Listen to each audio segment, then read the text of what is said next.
Hey, what's up YouTube? This is Bill with Bill's Backyard Nursery. Welcome to my backyard. Today I'd like to show you a little bit more about how I built my water feature and waterfall.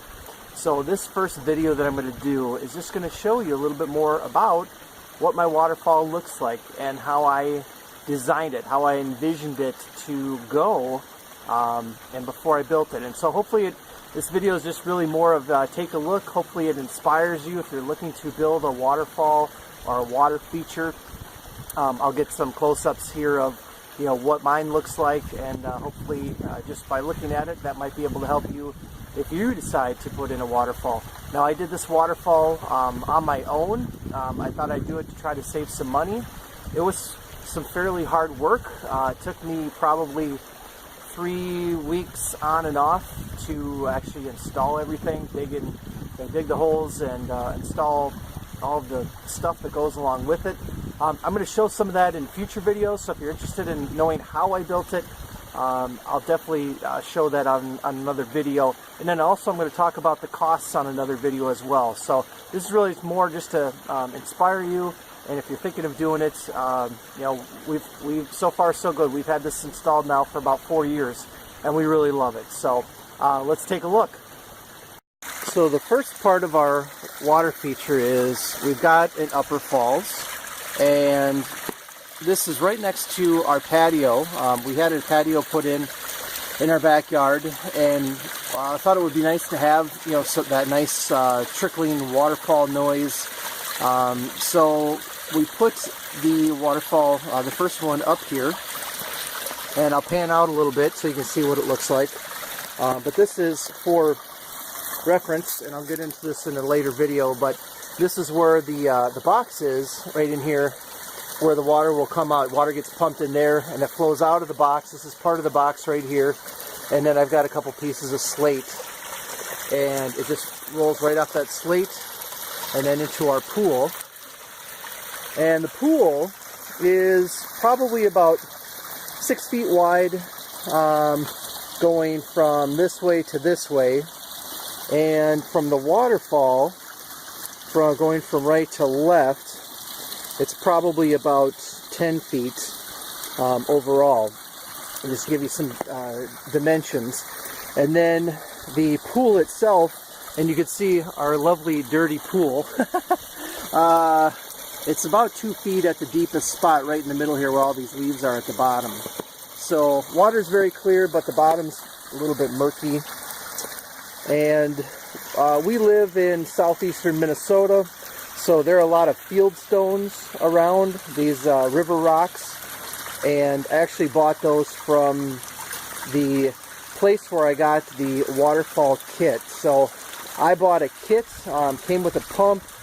It came with the box, the 2 boxes that you need in upper falls, and then the intake box where the water goes.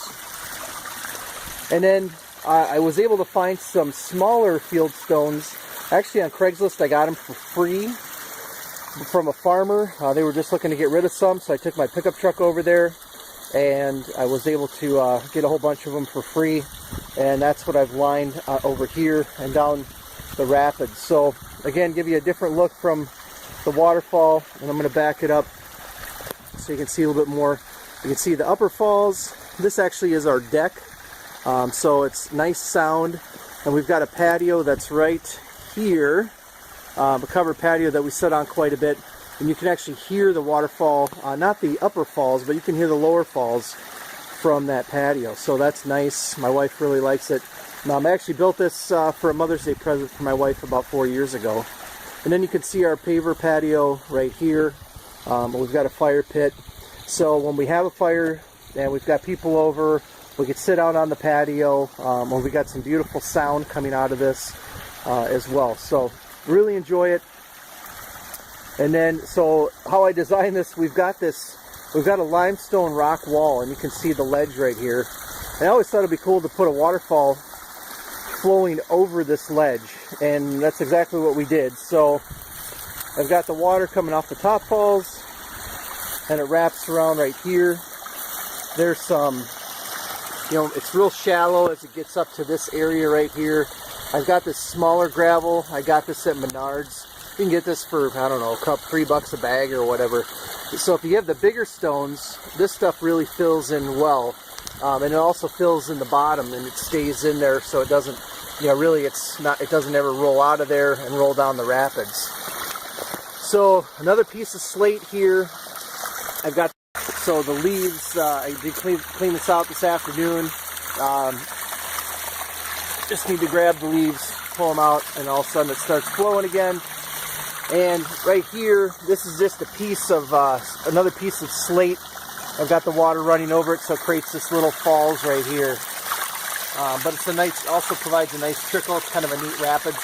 Reminds us of being in like the Rocky Mountains, the wind, or the wind, the rapids flowing. And I'll jump over the river and show you one angle of the bigger falls. We got a little bit of breeze right now, so you'll notice that my waterfall, I'm gonna fall off the ledge here. Another big piece of, long piece of slate coming right here. When the water pours right off of here and right down into the bigger falls, going down into this pool right here. And over here to the right this is where I put my box, my return box. So inside here, under this cover, is where the pump is. That'll suck the water out of this pond, and it'll bring it back up to the top falls that we just saw. So again, more field stones. Underneath everything is the liner. That's one of the most important pieces of this. Make sure to get a quality liner. I got it from the landscaping store that I bought this from, the whole kit from. It's well worth the money. It's held up really well. So I've actually got the liner that goes all the way up this. I was losing so much water out of this falls when I built it that I had to put the liner all the way up. It's underneath this slab rock here. So I've got liner pretty much covering everything and where the rocks are. So I'll show you some more angles. Here's what the falls looks like below. You see that? Again, I had to build up a lot of the rocks along this wall right here. All of this. So basically I put the rubber mat behind it up to about this point here. And it actually then starts back right here where my finger is. So that's to protect the water from, you know, escaping, because a lot of times I'll get things into this falls and it'll dribble back. As you can see right here, it's dribbling into the rocks there, and I would lose that water. So I had to cover that up. That's why the rocks go all the way up like that, which is fine. I like it. One of the challenges that you have, or I have, is that you'll notice that all the rocks right now are covered in algae. And so that's one of the maintenance things. I'll talk more about that on future videos. But that's why they're darker, is because, you know, it's covered with algae at the end of the season. And I haven't done as good of a job at cleaning it as I probably should have. So again, there's the return box. And then this is what it looks like going up to the top again. There's that falls there. And you can't really see the upper, a little bit of the upper falls up there.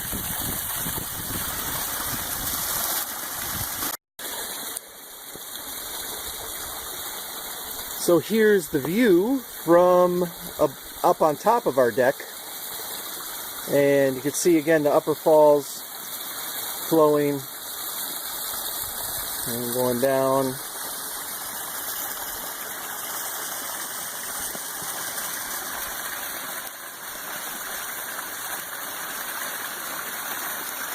And again, you can hear the water from up here. That's why I made such a bigger falls. Plus, I really wanted to see what it would look like if I ran water off the ledge here.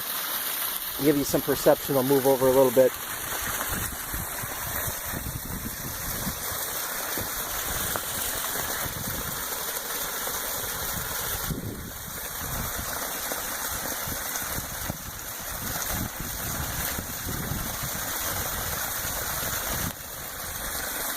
So that's what it looks like. I'm going to make upcoming next videos on the cost of the waterfall and how to build it, and also how to maintain it. So I hope that helps. I hope you're inspired, or at least it'll give you a better idea of what another option looks like as far as your waterfall design.